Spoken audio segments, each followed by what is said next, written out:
Que tal, saudos? Falece un home de 36 anos en Meis tras unha intoxicación por monóxido. A víctima, fillo da propietaria dun supermercado, fora a revisar un xerador esta pasada noite para tentar restablecer o suministro eléctrico nese establecemento. Ampliamos de contado xusto despois os titulares.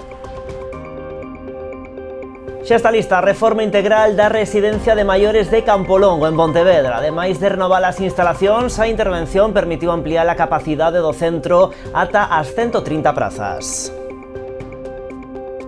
A ampliación da terminal de almacenamento de Betume no porto de Vilagarcía tratarase no Congreso dos Deputados e a intención do BNG, que xa presentou ante o Ministerio de Transportes varias preguntas sobre este proxecto. Os nacionalistas mantiveron este mércores unha xuntanza coa plataforma en defensa da Ría da Arousa. Rianxo retoma as concentracións para reclamar melloras na atención primaria. Entre outras cuestións, reclaman un PAC a tempo completo, a recuperación do reforzo de pediatría e a cobertura ao 100% das prazas de facultativos. Xa está en marcha unha nova edición de Voces Ocultas. O programa posto en marcha polo Concello de Pontevedra e o estudo Bonobo aposta pola inclusión a partir da creación musical e artística. A iniciativa involucra a persoas con capacidades diferentes de distintos colectivos da cidade. E hoxe nas novas tamén coñeceremos as propostas de Entroido, na Pobra ou Poio. No municipio Barbanzá salienta un concurso de disfraces infantil e tamén o gran desfile do martes. En Poio, entre tanto, os distintos festexos encherán todas as parroquias de Troula durante case un mes. Pois con todo isto comezamos. Están vendo as novas do día en Canal Rías Baixas.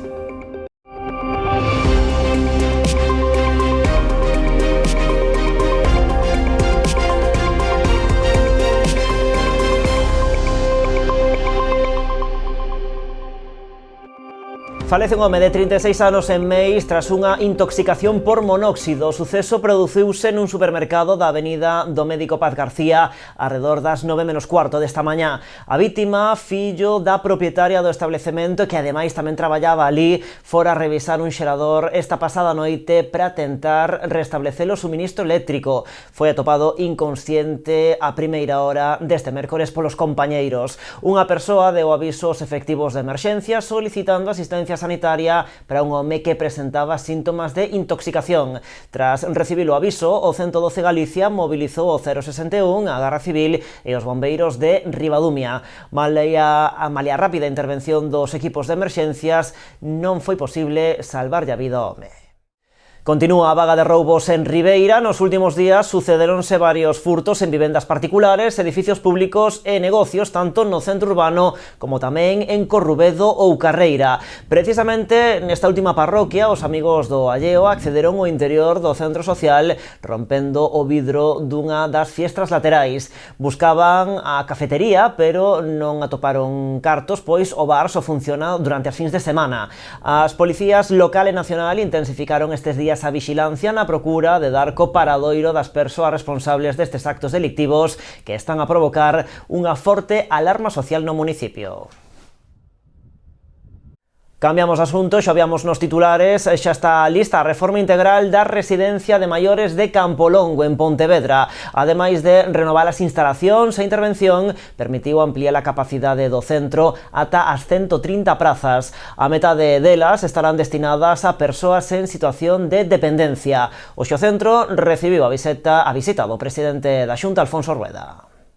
2 anos e 4 millóns de euros despois, a Xunta de Galicia dá por rematada a reforma integral da residencia de maiores de Campolongo, en Pontevedra. Seguiremos facendo o necesario e priorizando recursos para que a xente maior poida envellecer como queira e os que optan por unha residencia que teñan todas as comodidades que merecen despois dunha vida de traballo. Habéis estado viendo las instalaciones, el ambiente que tenemos en esta residencia, que queremos y cuidamos mucho, porque lo importante en una residencia es pensar que es un momento más de la vida.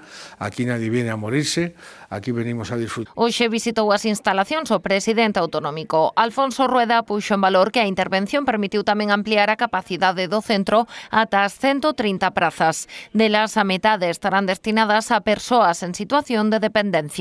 Son 130 historias que cada unha distinta e que todas merecen este esforzo. Cando falamos da sociedade do benestar, isto é ser capaz de garantizar servicios dignos, bons servicios a todas as persoas en todo momento e según o vayan necesitando. Alfonso Rueda conversou cos residentes que aproveitaron a visita para poñer máis deberes, pequenos arranxos en baños ou portas e a reforma da terceira e da cuarta planta. Dende Política Social aseguran que a intención é comezar canto antes. Nos atemos o proxecto desa terceira e cuarta planta, como decía o presidente, non para arranxar os solos, tamén os cuartos de baño e as portas, non se fixo ata de agora precisamente para que todos os residentes puderan continuar neste centro residencial mentre se facían as obras da planta baixa e do resto das plantas, co cal, unha vez finalizada esa obra, vamos a proceder agora ao arranxo onde estiveron os residentes durante ese tempo, que na terceira e na cuarta. O presidente da Xunta quixo tamén poñer en valor a posta en funcionamento da nova residencia pública de Pontevedra, construída pola Fundación Amancio Ortega. O centro, situado no barrio da Iriña, conta con 120 prazas e supuxo un investimento de 28 millóns de euros.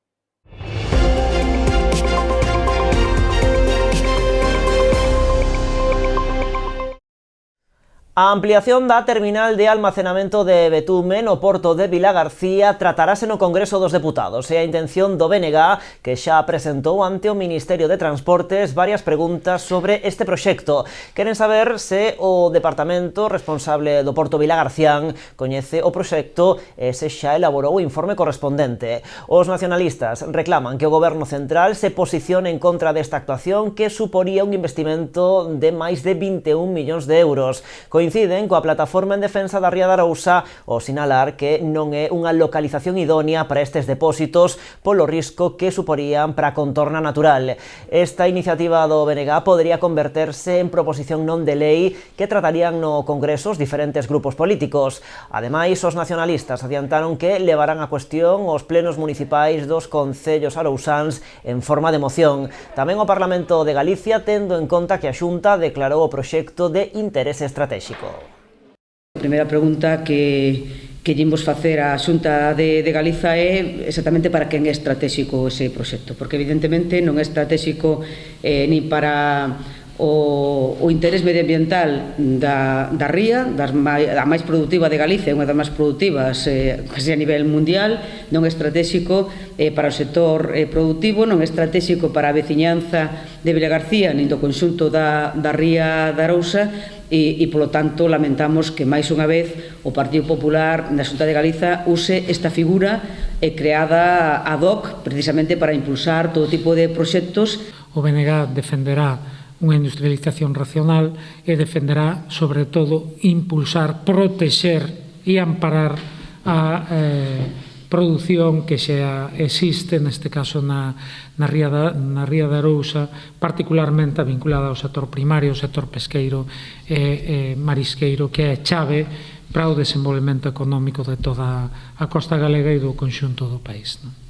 Bueno, BNG amosou tamén a súa preocupación polos avances no proxecto da dragaxe do Lérez, aínda que recoñecen que se trata dunha actuación necesaria, rexeitan que os áridos que se extraian no proceso se depositen na contorna da illa de Sálvora. Aseguran que hai contaminantes na zona que temen se trasladarán á Ría de Arousa. Dende a Xunta, pola súa banda, aseguran que escoitarán as alegacións que sexan en positivo, pero que a intención é comezar os traballos canto antes.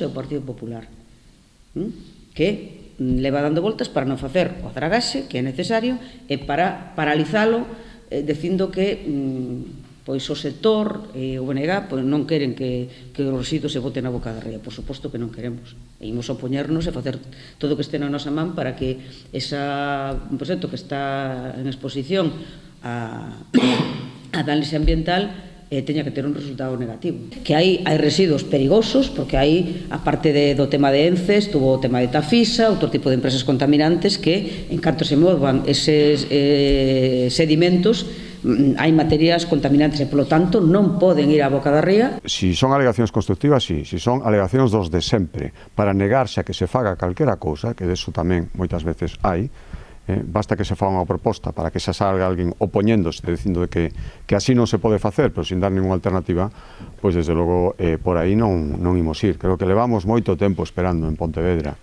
os pontevedreses que se fixera este dragado. Punta de Galicia está decidido e creo que a maioría dos pontevedreses queren que a fagamos dunha vez, garantizándolles que se cumple con toda a normativa. Eso yo podo garantizar, e xa cousas a maiores ou variaciones absolutas sobre o original, o único que farían é retrasalo todo outra vez.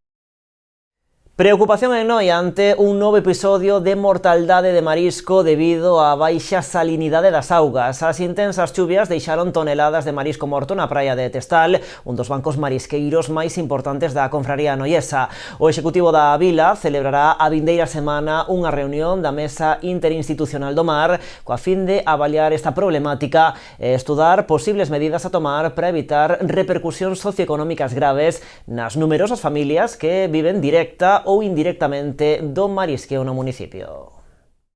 As persistentes chuvias destas últimas semanas están a provocar novamente a mortaldade masiva de marisco nas praias de Noia debido á baixa salinidade polo exceso de auga doce. Non é un problema novo, repítese prácticamente todos os anos co aumento dos caudais e os correspondentes desencoros, pero non deixa de ser preocupante.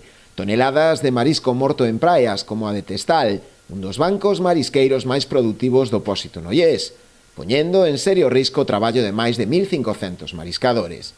A situación parece moi semellante á vivida hai uns anos, que lastrou a campaña marisqueira de 2023-2024, considerada unha das peores na historia da confraría noiesa. Ante esta situación de máxima gravidade e co fin de avaliar os danos producidos nos bancos marisqueiros, coa conseguinte repercusión na situación socioeconómica para moitas familias do municipio que viven do marisqueo, o Executivo noiés ven de convocar a Mesa Interinstitucional do Mar, un órgano creado en novembro pasado, na que están representados ademais das tres administracións, local, autonómica e estatal, colectivos como Pla de Mar ou a propia Confraría de Pescadores. Dunha situación que é a alta mortalidade do marisco debido ás fortes choivas que houve estes últimos días, temos unha situación preocupante. Entón, dentro do Consello, o que facemos é activar a Mesa do Mar, unha mesa que pretende unir as administracións públicas, as distintas administracións públicas, colectivos e organismos porque teñen certa competencia sobre o noso litoral para, de algún xeito, buscar unha solución a un problema gravísimo que afecta a ría de Noia, que é esa baixa productividade do marisco nominalmente do berberecho, non? O que buscamos é sentar ao Goberno do Estado, a Xunta de Galicia e a diferentes actores implicados para que haxa un plan de actuación na ría de Noia. Tenemos que explicarlle tanto a Xunta como ao Goberno Central cal é a situación, de onde partíamos e cal é a situación real neste momento. Consideramos que o marisqueo é a principal industria do noso Concello, por lo tanto temos o deber, cando menos, de ser o motor dese impulso que necesita a nosa ría. Precisamente a baixada da salinidade tras as intensas chuvias os últimos días foi un dos temas abordados esta mañá na reunión entre a Conselleira do Mar e os representantes das confrarías. A Administración avaliará a afección dos distintos bancos nos que xa se están a realizar mostraxes para determinar o estado en que se atopan tras as fortes precipitacións. Estivemos evaluando a situación actual dos bancos marisqueiros, sobre todo pola afectación dos episodios de choiva que estamos sufrindo, e visto que nas próximas semanas as previsións son que siga chovendo, estivemos analizando a evolución de distintos parámetros, como por exemplo pode ser a salinidade, e ver a situación e ver a evolución deste parámetro e da afectación dos bancos. Simplemente unha revisión periódica da situación. Neste sentido, Marta Villaverde destacou que os técnicos da Consellería do Mar están a realizar un control continuo dos principais parámetros ambientais que poden afectar ao recurso, como a temperatura, o pH ou a salinidade da auga, co obxectivo de avaliar os posibles riscos para a supervivencia e viabilidade dos moluscos. Punto de partida que son os mostraxes de outono, hai unha situación, un punto de partida, unha evaluación desa situación actual nun momento dado, xusto antes de empezar o inverno.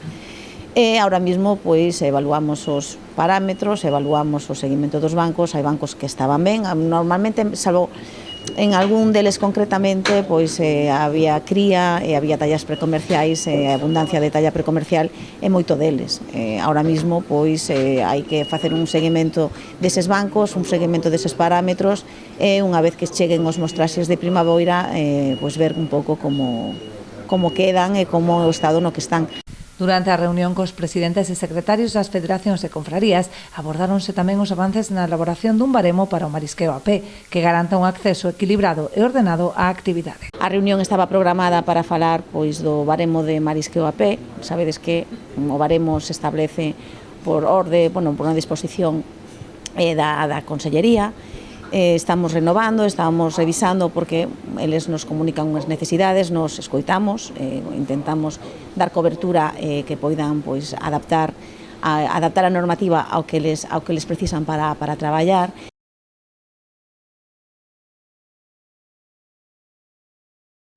A conselleira do Mar facía esas declaracións no transcurso dun acto na Pobra no que mantivo unha xuntanza co presidente do Apostolado do Mar, o monseñor Luís Quinteiro. Tivo lugar a bordo do buque de gardacostas Irmáns García Nodal, atracado no porto comercial da Pobra. O primeiro acto do monseñor Luís Quinteiro tras ser nomeado polo Vaticano presidente do Apostolado do Mar tiña lugar na Pobra, onde mantivo unha xuntanza coa conselleira do Mar. A bordo do buque de gardacostas Irmáns García Nodal tiveron ocasión de intercambiar impresións sobre os postulados desta entidade, que coinciden en gran medida co labor que desenvolve o servizo de gardacostas.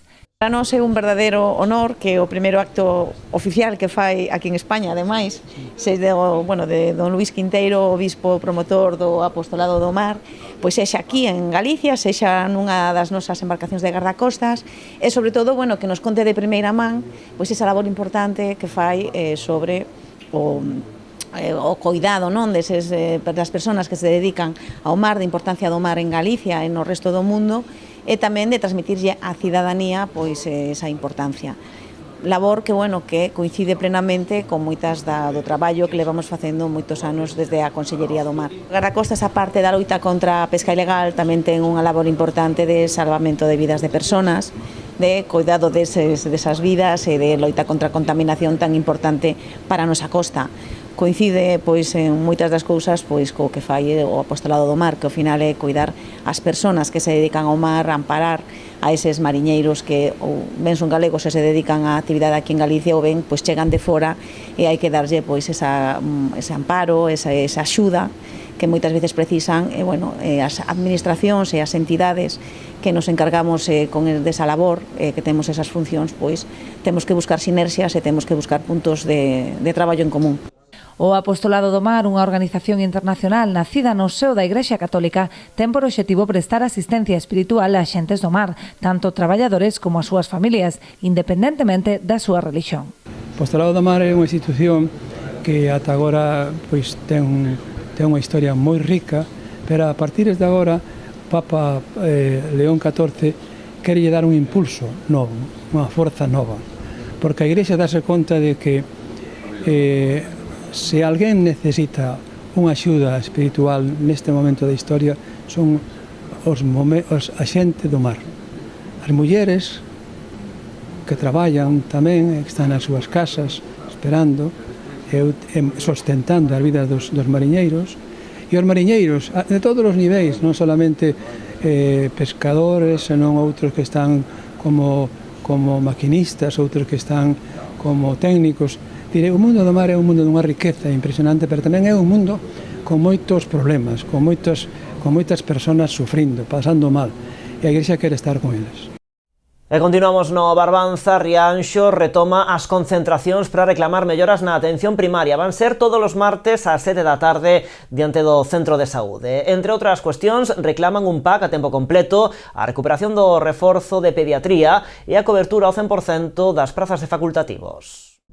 Despois de varios anos e reiteradas promesas incumpridas, os veciños de Rianxo retomaron onte martes as concentracións diante do Centro de Saúde para demandar melloras na atención primaria que se presta neste centro. Na movilización tomaron parte medio cento de veciños que volveron a reclamar a cobertura das prazas de médicos ao 100% e a recuperación do reforzo do servizo de pediatría, pero principalmente por a dotación do PAC a tempo completo. Despois da manifestación que fixéramos en novembro do 2024, houve unha promesa de que ese PAC se iba a poñer en marcha e, de feito, nos dan a razón de forma encuberta, porque a realidade é que todas as tardes hai un médico ou unha médica, cada día un diferente, pero hai un médico ou unha médica para atender as urxencias.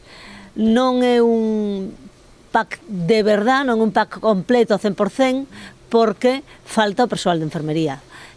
Cando os pacientes que veñen ao PAC necesitan ser atendidos por unha enfermeira, pois as enfermeiras que atenden son unha das dúas enfermeiras que está facendo a súa consulta. Temos que ter en conta que o PAC non só atende pacientes que veñen aquí por unha urxencia, sino que tamén cando hai unha urxencia fora, por exemplo, na autovía, a xente, o médico ou a médica que está para urxencias ten que salir con esa enfermeira e a veces esas saídas son de 2, 3 ou incluso fai pouco unha de 4 horas porque tens que chegar ao sitio, a veces a situación é complicada e despois volver.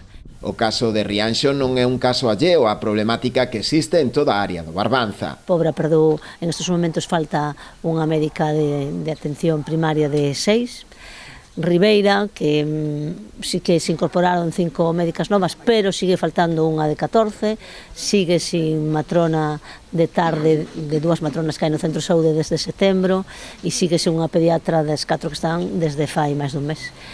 E a guiño que das 2 médicas unha non está traballando, que non estaban cubrindo, pois, bueno, as concentracións parece que dan resultado porque este mes sí que non hai unha segunda médica a tempo completo, pero todos os días hai unha médica 4 ou 5 horas pola mañán para cubrir esa médica que está de baixa. Dende a plataforma tamén valoraron moi positivamente a movilización multitudinaria celebrada este pasado domingo en Compostela. Segundo eles, a única fórmula para conseguir que se lles escoite. Ali estuvemos, creo que berramos alto e forte e que nin a chuvia, nos dá igual que a chuvia ou que a sol. Nos, cando temos que reclamar unha sanidade pública de calidade e equidade, porque a razón de que estemos máis as plataformas de sitios pequenos é porque a equidade se ve atacada cando, dependendo de onde vivas, tes mellores condiciones na sanidade pública, e iso non pode ser. E a volta da publicidade, entre outros asuntos, coñecemos a programación de Entroido dos concellos da Pobra e Poio.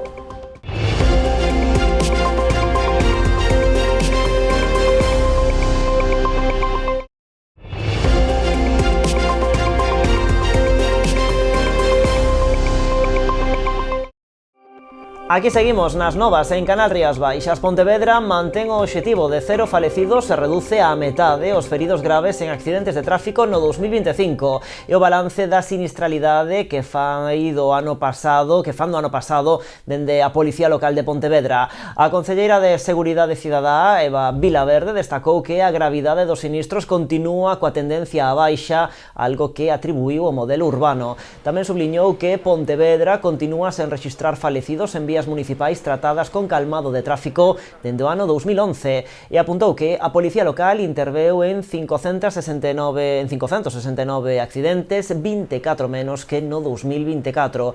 Do total, 132 foron accidentes con víctimas, resultando un total de 158 persoas feridas. E aínda das estradas, a coñecida como Autovía de Marín encadea 3 xornadas de cortes por risco de asolagamentos. A PO11, que conecta Pontevedra con Marín, foi pechada en ambos sentidos por mor do temporal. A pleamar fai que as ondas invadan a calzada no treito entre Praceres e Mollabao, provocando tamén inundacións e bolsas de auga na zona. Unha situación que non é nova, pero que estes días vese agravada por mor das malas condicións meteorolóxicas. Hoxe, cunha alerta laranxa no mar por ondas que na zona das Rías Baixas oscilaron entre os 4 e os 5 metros de altura. O corte fíxose efectivo contra as 5 desta madrugada e, como ven nas imaxes, xa se foi recuperando a normalidade dende as 10 desta mañá, o igual que aconteceu os días previos. Os veciños da zona están fartos desta situación. Dende o Concello, pola súa banda, lembran que esa estrada é de titularidade de Fomento e agardan que se tomen medidas. A PO11, como sabedes, xa foi levantada,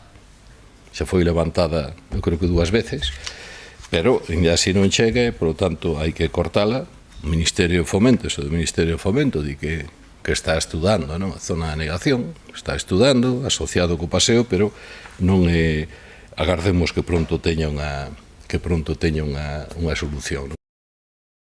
O Sergas traza a súa folla de ruta para este 2026. Esta mañá asináronse os acordos de xestión para este ano coas 7 áreas sanitarias, entre elas a de Pontevedra e o Salnés e a de Santiago e o Barbanza. Marcan como prioridades a atención á saúde mental, a integración asistencial e a mellora dos tempos.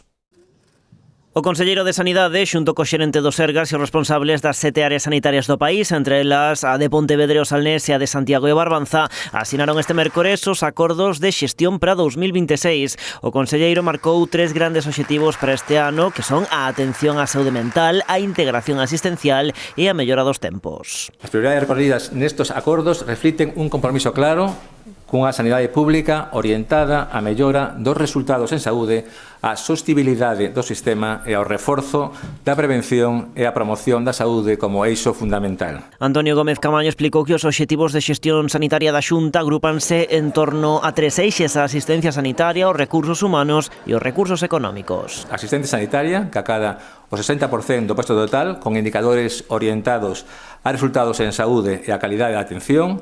Os recursos humanos, cun 20% dos indicadores a procura do benestar dos profesionais do Sergas, e os recursos económicos co 20% do peso restante. Neste ano redúcense os obxectivos pasando de máis de 70 a pouco máis de medio cento. Di o conselleiro que o que se pretende é priorizar mellor. Un número moi inferior ao de outros exercicios. Por exemplo, no ano pasado foron 71, coa finalidade clara de priorizar mellor, elevar as metas e facilitar o seguimento efectivo dos compromisos adquiridos. E apuntou que temos por diante un contexto complicado marcado polo envellecemento da poboación, a complexidade clínica e o déficit de profesionais en determinadas especialidades. Máis asuntos. A Deputación da Coruña destina máis de 200.000 euros ao programa PEL Rede de Coworking, que beneficia a 8 concellos e 3 entidades en ánimo de lucro, propietarias dos diferentes centros distribuídos por toda a provincia. O Boletín Oficial Provincial vende publicar a resolución das axudas que teñen por obxecto manter o funcionamento desta rede que ofrece aos emprendedores os recursos e o apoio necesario para transformar as ideas en proxectos viables que redunden nun maior dinamismo, especialmente no medio rural. As subvencións oscilan entre os 10.000 e os 27.000 euros, que permiten financiar ata o 50% dos presupostos presentados. E a Asociación Boirense de Empresas pon en marcha unha nova campaña de promoción comercial con motivo de San Valentín. Os clientes que realicen as súas compras no comercio local ata o día 13 de febreiro participarán no sorteo de 3 cestas saudables compostas de froita variada e produtos de tempada procedentes, todos eles, de empresas asociadas. A dinámica será igual que nas anteriores campañas, debendo registrar os tickets de compra a través da aplicación dispoñible na web ave.gal. O sorteo realizará o 13 de febreiro ás 9 da mañá e os gañadores serán contactados para recoller o agasallo ese mesmo día.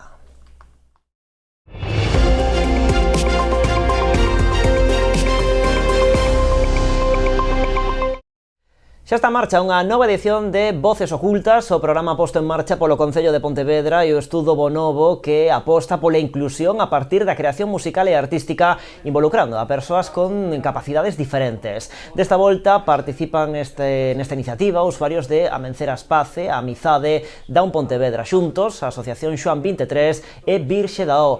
Da man dos profesores de Bonobo comezaron xa a súa formación achegándose á música e aos diferentes instrumentos. Trátase dun traballo colaborativo que consiste en combinar a adaptación dos instrumentos coa experimentación musical. De cara ao final de curso, como proxecto final, os participantes en Voces Ocultas protagonizarán un concerto no teatro principal. O Concello da Pobra repartirá este entroido máis de 6.000 euros en premios. O sábado haberá un concurso de disfraces infantil, mentres que o martes terá lugar o gran desfile, no que se premiará os mellores disfraces individuais e por parellas de grupos e carrozas. A Pobra quenta motores para celebrar o entroido cunha ampla oferta festiva pensada para todos os públicos. Comezará o sábado 14 con animación de rúa xa dende mediodía, tamén entrada a noite con sesión DJ nunha carpa montada na Praza Alcalde Segundo Durán. O domingo será o día dedicado aos máis pequenos cunha gran festa infantil e concurso de disfraces que repartirá 800 euros entre os premiados. Empezamos con unha charanga a mediodía e logo teremos unha actividade pola tarde que sempre temos un desfile de carnaval bonito de Troula, creo que este ano, e logo pois sí que temos unha festa xa pola noite que empeza ás 11, creo, con unha chica que vai a facer de DJ hasta as 3:30 e logo vamos a ter de 3:30 a CR ao DJ Mateo. Eu creo que é o día así un pouco pois máis libre, non? Para que cada un deixe voar a súa imaginación cos seus disfraces e que sea así pois animado. Logo o domingo temos a festa infantil, como todos os anos, na Plaza Maior, que tamén é unha festa moi esperada por os rapaces e por as rapazas. O día grande será o martes de entroido co gran desfile no que participarán 4 comparsas. Haberá premios nas categorías individual e parellas, grupos e carrozas. Nesta última modalidade, todas as carrozas participantes recibirán unha gratificación de 200 euros.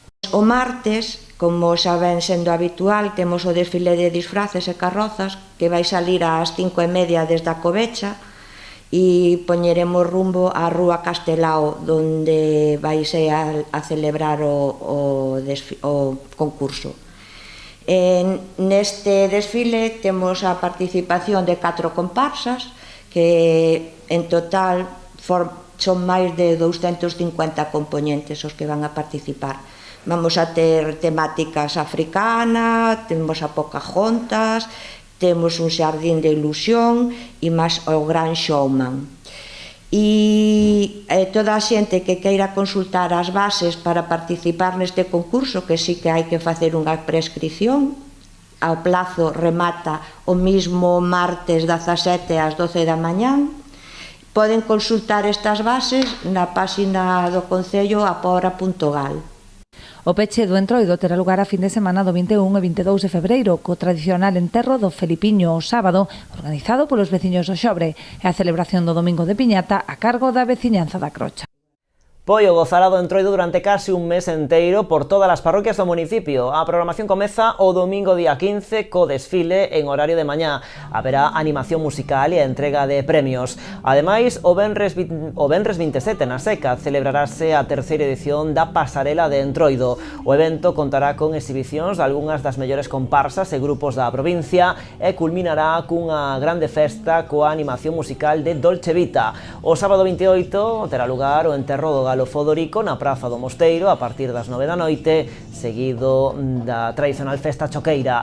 A programación complétase cun amplo abano de festas, bailes, desfiles e enterros nas distintas parroquias. O mércores 18 de febreiro enterrarase o Mexillón en Combarro, o enterro do Berberecho en Lourido será o domingo 1 de marzo, mentres que o desfile e enterro do Galo Bruxo de Samieira terá lugar o sábado 14 de marzo. Por último, o xoves 19, Vilariño celebra o enterro da Galiña Vilarica.